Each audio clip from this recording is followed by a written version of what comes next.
So let's talk about the book. Okay. Yeah. Yeah, I'm glad to have a chance to show you this this edition of the Complete Illuminated Rosary. We actually did a special printing of the Illuminated Rosary so that we could have all 4 books under one cover.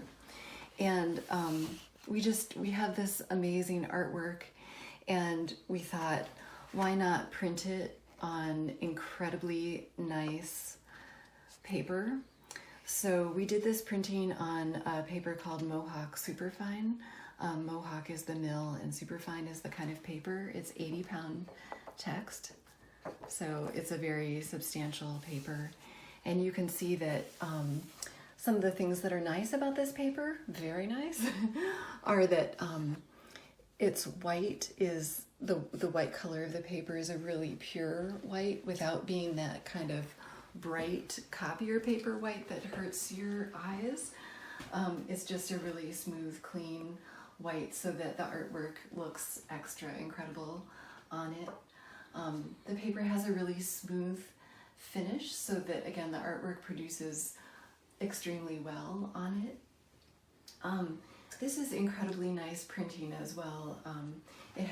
The printing has a really nice sheen so that when you're looking at the page, the images really pop off of the page. And part of the reason that happens, I know it's hard to see it on a video, but in person you'll really see it, is that the finish of the paper is matte. This is not a shiny or coated paper, it's just a matte but smooth matte paper. So the artwork really does kind of come flying off of here. And especially because this is an illuminated rosary, you know, there's a lot of gold leaf on the original images. So we can really get a sense of that with the way it's been printed. Because I do hand bindings, so I can do special things for a book that can't be done with a machine. And so I really wanted to create a binding for this book that's both sturdy, very sturdy, so that this can really be a book that your family can use for, and I'm not exaggerating, 200 years is a reasonable expectation for this book. So some of the things that you'll notice about the binding is that it does have a rounded spine. That means that all of the sections inside the book are really working to support one another, so that as you open and close this book over time, there isn't any damage happening. It also just makes the book look beautiful. You know, it's nice to have a rounded spine on a book. I also do book repair, and I see how large, heavy books with flat spines do fall apart over time. So I really wanted this book to have a rounded spine. It also gives us a chance, the way that I built this binding, to have one color on the spine and then this 2-color cloth on the boards, and I'm really enjoying how that looks.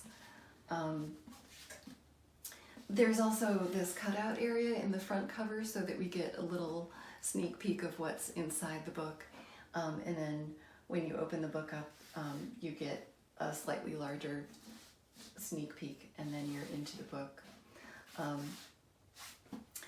I also did some edge color with this binding, and this is not something that you'll see on a machine-made book ever.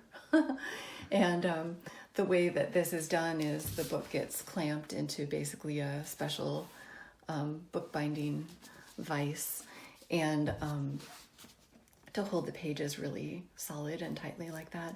And then I just applied acrylic paint in a size, so with a little bit of adhesive to the edge. And so I think it's pretty and fun, and also really useful, because when you're trying to reference 1/4 of this book and you want to be getting to the right part of it, it's kind of like those tabs that you have in your dictionary when you're trying to flip to the ends. You can just reference the color on the spine. So I'm super excited about this binding. I'm only making 12 of them because it basically takes 6 hours to make one, and I hope that you might like to have one.